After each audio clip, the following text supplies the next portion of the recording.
ये देखो दोस्तों, है ना एकदम सॉफ्ट मटन। ये रेसिपी खास मेरे पापा बनाते हैं। थोड़ी देसी रेसिपी है दोस्तों ये, और इसमें बेस्ट बात ये है कि इसमें एक बूंद पानी भी नहीं डाला जाता। और दोस्तों सबसे पहले ना मैं आपको एक चीज दिखाना चाहता हूँ। मैंने यहाँ पर लगभग 15 से 20 के आसपास लहसुन को एकदम फाइनली चॉप करके पानी में भिगा कर रखा है। आप क्या करना, सबसे पहले ये लहसुन से पानी निकालना, और ये जो लहसुन का पानी है इसको हम यूज करेंगे आगे जाके। खैर मैंने यहाँ पर मटन लिया है लगभग 750 ग्राम, और मैंने एकदम बढ़िया पीसेस लिए हैं। चाप है, नल्ली है, आप अपनी पसंद के कोई भी पीसेस ले सकते हो जो आपको पसंद है। हाँ, लेकिन अगर मटन का एकदम सबसे बढ़िया फ्लेवर चाहिए तो याद रखना कि मटन को आप सिर्फ एक बार पानी से धोना, अच्छे से, लेकिन सिर्फ एक बार। जितना ज्यादा आप पानी से धोओगे उतनी ही मटन की रेडनेस कम होती है और फ्लेवर भी कम होता है, ऐसा कहते हैं, और सच में मैंने एक्सपीरियंस भी किया है। खैर मटन के अलावा इस रेसिपी में सबसे इम्पोर्टेंट चीज जो है वो है दोस्तों प्याज। लगभग आधा किलो प्याज है, और जब छोटा था तो सारे प्याज की कटिंग कौन कर रहा होता था? पापा थोड़ी करते थे, मैं था ना वहाँ पर।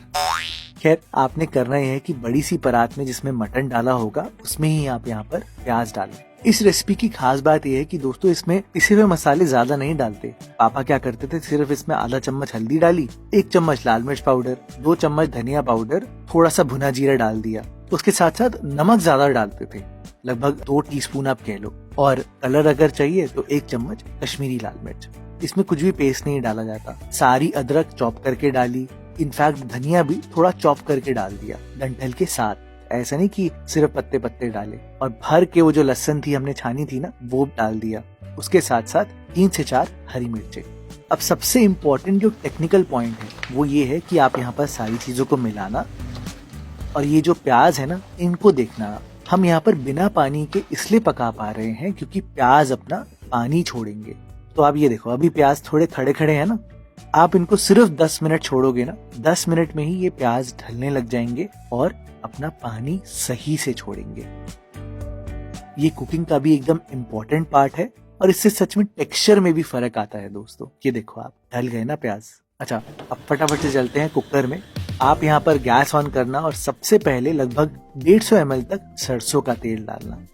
देखो ये मटन दोस्तों सरसों के तेल में ही बनता है, और अगर आप देसी तरीके से बना रहे हो तो आपको सबसे पहले सरसों के तेल को फाड़ना होगा। तो सरसों का तेल आप गरम करना, और गरम गरम तेल में ध्यान रखना, ये स्टेप बहुत इंपॉर्टेंट है। जैसे ही धुआं निकल जाए आप गैस को सबसे पहले बंद करना। बहुत इंपॉर्टेंट पॉइंट है दोस्तों। गैस बंद करने के बाद ही आप यहाँ पर बहुत ही थोड़ा सा लहसुन का पानी डालना, और फटाफट से बंद कर देना। ध्यान रहे प्लेट हाथ में होनी चाहिए, क्योंकि अगर आप ढकोगे नहीं तो सारा तेल बाहर आ जाएगा। ये थोड़ा देसी तरीका है दोस्तों, लेकिन ऐसे ही किया जाता है ताकि सरसों की धांस थोड़ी कम हो सके।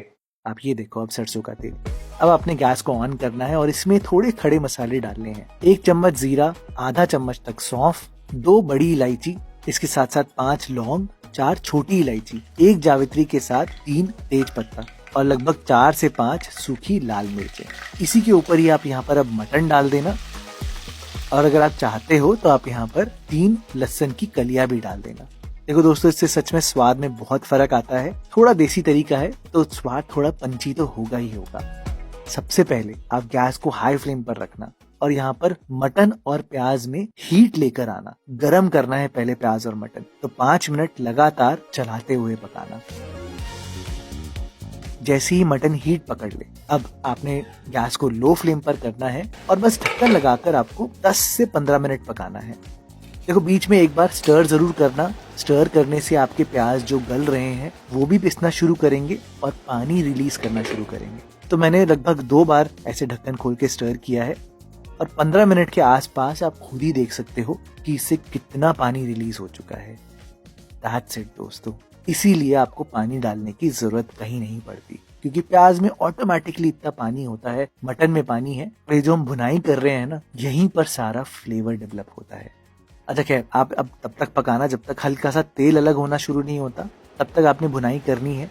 इतनी भुनाई में आप देखोगे कि मटन एक्चुअल में गला नहीं है, मटन सिर्फ भुना ही है। अब गलाने की बात जो है, तो उसके लिए पापा क्या करते थे कि 2 टमाटर डाल देते थे। आप ऐसे कट लगा के भी डाल सकते हो, और फिर थोड़ा सा मिलाकर सीधा ही ढक्कन लगा देते थे। अब देखो दोस्तों मैं यहाँ पर एक वार्निंग आपको दे देता हूँ। पहले के टाइम पे क्या होता था दोस्तों कि एल्यूमिनियम के कुकर होते थे और एल्यूमिनियम के कुकर में जब पकाते थे तो उसमें पानी ज्यादा देर तक रहता था, नीचे लगने के चांसेस कम होते थे। वहीं आजकल स्टील के कुकर ज्यादा यूज होते हैं, तो स्टील में क्या होता है कि लगने के चांसेस ज्यादा होते हैं। बाय चांस इस स्टेज पर आपको ये दिखता है कि आपका मटन नीचे लग रहा है आपके स्टील के कुकर में, तो आप यहाँ पर आधा कप पानी डाल देना और फिर यहाँ पर मटन को गलाना। ध्यान रखना दोस्तों। खैर, आपने एकदम लो फ्लेम पर 20 मिनट लगातार पकाना है, चाहे सीटी आए चाहे सीटी ना आए, इससे कोई फर्क नहीं पड़ता। बस आपको मटन को गलाना है 20 मिनट तक। और फिर देखना दोस्तों, जब कुकर ठंडा हो जाएगा, आप ढक्कन खोलोगे, तब टमाटर एकदम ही गायब हो चुका होगा। और रही बात मटन की, तो ये देखो पूरी तरीके से गल चुका है। अब लास्ट स्टेप करना है आपको, तो बस ये करना है कि गैस को एकदम लो फ्लेम पर रखना है, थोड़ा बहुत चलाना है ताकि टमाटर भी अच्छे से मिल जाए हमारी ग्रेवी में। इसी टाइम पर आप यहाँ पर 1 चम्मच भर के कसूरी मेथी डालना, और आप खुद ही नोटिस करो यहाँ पर गरम मसाला भी नहीं डाला है। देखो दोस्तों, सूखे मसाले ज्यादा डालने की जरूरत नहीं है, खड़े मसाले तो हमने डाले ही है ना। बस लो फ्लेम पर आप ढक कर इसको 5 मिनट पकने देना और फिर ढक्कन खोल के देखना दोस्तों, तेल एकदम ऊपर आ जाएगा और जो मटन बनेगा ना, सच में सबको याद रहेगा।